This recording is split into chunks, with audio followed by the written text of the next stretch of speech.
दोस्तों आज मैं आप सभी को इस हैंड में सबसे पहले मनी ट्रायंगल के विषय में मैं बताऊंगा, क्योंकि मेरा बेसिकली ये वीडियो डिपेंड है मनी के ऊपर, जो कि इनके हाथ में दिख रहा है कि बहुत अच्छा योग बन रहा है धन का, क्योंकि हाथ में धन भंडार बहुत साफ साफ इस हाथ में देखने को मिल रहा है। तो खासकर इस वीडियो का मेन एम है कि आपको धन के विषय में मैं खासकर जानकारी देना कि कहाँ से पता लगता है हाथ में कि बहुत ज़्यादा धन मौजूद है जिंदगी में, जो मेहनत से या ऑटोमेटिकली आपके पास चलकर खुद ही आएगा। इसके बाद मैं पूरी होल हैंड एनालाइज करूंगा। तो सबसे पहले मनी ट्रायंगल के विषय में थोड़ी सी इसमें आप सभी को मैं ज्ञान देना चाहूंगा। तो देख पाएंगे कि सबसे मेन जो है मनी ट्रायंगल आपका बनता है केतु के एरिया, आपके हाथ के बिल्कुल मध्य में। ये पूरा हाथ है, ये जैसे कि आप देख पाएंगे कि ये पूरा एक हैंड हम कंसिडर कर रहे हैं, ये पाल्म है। और इस पाल्म के बिल्कुल बीच में ये जो हिस्सा है ये बेसिकली होता है आपका राहु। और ये राहु जब कुंडली में बहुत अच्छा बैठता है तो ये इतना ज्यादा धन देता है कि इंसान संभाल भी नहीं पाता, जिसका साफ साफ असर जो है यहाँ पर हमको हाथ के अनुसार भी दिख जाता है। तो देख पाएंगे यहाँ पे कि यहाँ पर मनी ट्रायंगल में हमेशा 3 जो रेखाएं हैं बहुत ज्यादा महत्वपूर्ण भूमिका निभाती हैं। पहला आपकी ये भाग्य रेखा जो इस प्रकार से जा रही है, दूसरा ये मस्तिष्क रेखा, और तीसरा ये जो लाइन यहाँ से जा रहा है इसे बेसिकली कहते हैं बिजनेस लाइन। और इनके द्वारा यहाँ जो ट्रायंगल बन रहा है ये बीच में, इसे कहते हैं मनी ट्रायंगल, मतलब धन का भंडार। देखिए भाग्य रेखा जब इस प्रकार से जाए तो ये क्या शो करती है कि आपका भाग्य, आपका जो किस्मत है बहुत बलवान है, काम बड़ी आसानी से बनेंगे, ज्यादा चिंता वगैरह नहीं रहने वाली है। मस्तिष्क रेखा बताती है आपके दिमाग के विषय में कि आपका जो माइंड है कितना कैपेबल है किसी भी चीज को झेलने के लिए, कितना स्ट्रांग है, कितना वो अपने माइंड का यूज कर सकता है, कहाँ कहाँ तक लगा सकता है। और तीसरी महत्वपूर्ण भूमिका निभा देती है बिजनेस लाइन।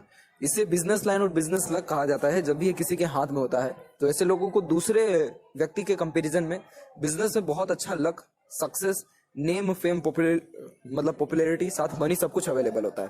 तो जब इन तीनों का संगम बनता है हाथ में तो ये मनी ट्रायंगल बनता है। और जब भी इस प्रकार का मनी ट्रायंगल बनता है तो ऐसा इंसान अत्यधिक पैसे कमाता है और खूब, ऐसे व्यक्ति का पैसा खूब रुकता भी है। इसका मेन रीजन ये है कि यहाँ पर ये जो मनी ट्रायंगल बन रहा है इसमें थोड़ा सा मुझे जो है धुंधला रेखा दिख रहा है, लेकिन परंतु सीधी रेखा तब भी जा रही है। देखिए अगर किसी के हाथ में भाग्य रेखा इस प्रकार से जा रही है और यहाँ पर कुछ भी नहीं है, मतलब कोई भी यहाँ पर रेखा इसको मतलब प्रोटेक्ट करने के लिए नहीं है, जैसे इस हाथ में देखने को मिल रहा है, इस प्रकार की कोई रेखा ना हो, सीधे एक मतलब आपकी भाग्य रेखा सीधे शनि पर्वत पर या कहीं भी जा रही हो और यहाँ का एरिया पूरा खाली हो और सिर्फ माइंड लाइन हो, तो यहाँ पर ही होता है धन भंडार खुला हुआ। तो ऐसे व्यक्तियों का किस्मत तो बहुत अच्छा होता है, लेकिन अगर देखा जाए तो धन भी बहुत अच्छा आता है, परंतु रुकता नहीं है, टिकता नहीं है। तो जिसके हाथ में इस प्रकार से बिजनेस रेखा अगर निकल जाए, जिसे बिजनेस लाइन और बिजनेस लक भी कहा जाता है, अगर ये निकल जाए तो ये बता रहा है कि आपके पास खूब धन आएगा भी और ऊपर से रुकेगा भी। और ऐसा इंसान अगर बिजनेस के क्षेत्र में चल जाए तो इनको बिजनेस में अपार धन मौजूद होता है। तो ये बेसिकली आप सभी को बताना मैंने लाजमी और जरूरी समझा, क्योंकि बहुतों का प्रश्न इसके ऊपर था। अब इसके बाद मैं बात करने जाऊंगा, इस पूरे होल हैंड एनालाइज करने जा रहा हूँ। तो देखते हैं इस हाथ में हमको क्या क्या मालूम पड़ता है। तो देख पाएंगे कि फिंगर के बीच में, सबसे पहले मैं फिंगर से स्टार्ट करता हूँ। तो फिंगर के बीच में कुछ गैप मेंटेन हो रहा है, तो ये शो करता है इंडिपेंडेंट अप्रोच को। ऐसा व्यक्ति खुले में जीना, स्वतंत्र जीना कुछ ज्यादा ही पसंद करता है। थोड़ा सा जिद्दी स्वभाव ऐसे लोगों में ज्यादा पाया गया है। वहीं लिटिल फिंगर की जो साइज है वो थोड़ी शॉर्ट है, थर्ड फिंगर के फर्स्ट पोर तक नहीं पहुंची है। तो थोड़ी सी जो कम्युनिकेशन स्किल होती है ऐसे लोगों में वीक पाई गई है, मतलब जो हम कह सकते हैं कि स्टेज फियर टाइप का प्रॉब्लम होता है। ऐसे तो खूब, मतलब ये है कि अपनों के सामने ऐसे लोग बहुत कुछ बोल जाते हैं, लेकिन जब पब्लिक के सामने या फिर कुछ चुनिंदा लोगों के सामने ही अगर बोलने की बारी आए तो इनका थोड़ा सा जो एक पावर होता है वो डिक्रीज हो जाता है, मतलब कम्युनिकेशन स्किल वीक होता है। मेरा कहने का मोटो यही है। फर्स्ट फिंगर थर्ड फिंगर की लेंथ की चर्चा की जाए तो फर्स्ट फिंगर की लेंथ ज्यादा है, तो लीडरशिप क्वालिटी, मतलब गुरु की क्वालिटीज कुछ ज्यादा रहेगी। लीडरशिप क्वालिटी जैसे टीचिंग क्वालिटी, तो ऐसा व्यक्ति बहुत अच्छा लीडर बन सकता है, अपने कार्य क्षेत्र में बहुत ज्यादा ही प्रभावी होता है। और जो गुरु होता है इसकी सारी जो प्रतिभाएं हैं ऐसे लोगों में आती है। तो मतलब इन लोगों के लिए इनके जो गुरु होते हैं बहुत ज्यादा भाग्यवान होते हैं। तो हमेशा जब भी मौका मिले या ना मिले या बिन मौके ही हमेशा उनके चरण स्पर्श करें, आशीर्वाद लेते रहें, क्योंकि आपका गुरु जो है बहुत स्ट्रांग यहाँ पे देखने को मिल रहा है। ये और फायदेमंद बनाता है। तो अब हम आते हैं सीधे लाइफ लाइन के ऊपर। तो लाइफ लाइन की कुछ इस प्रकार से निकलते हुए यहाँ पर थोड़ा सा आकर के रुका है, फिर हल्की हल्की सी रेखा यहाँ पर प्रॉब्लम हो रही है। तो तकरीबन 70 के समथिंग में आकर के थोड़ा सा प्रॉब्लम देखने को मिल रहा है। अगर उससे निकल गए तो बहुत अच्छा उम्र है इनके हाथ में। और शुक्र पर्वत के नीचे से आती हुई रेखा जो है फैमिली सपोर्ट और अटैचमेंट को शो करती है।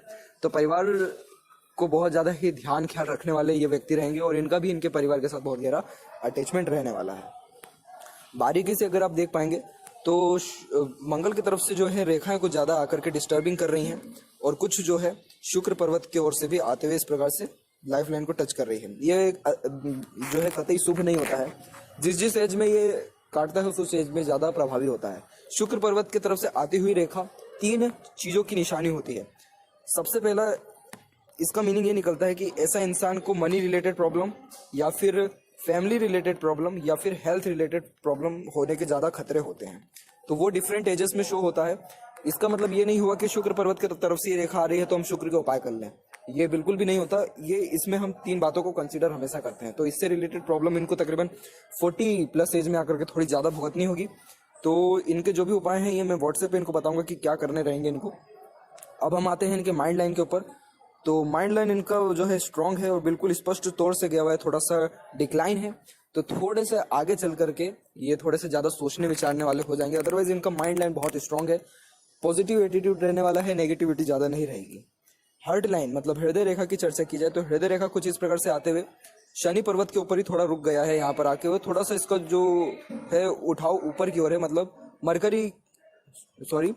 गुरु की तरफ जा रहा है, यहाँ पे जुपिटर की तरफ। तो थोड़ा सा इनको जो है इमोशनल नेचर रह सकता है, परंतु थोड़े से मिक्सचर टाइप के ऐसे व्यक्ति होते हैं।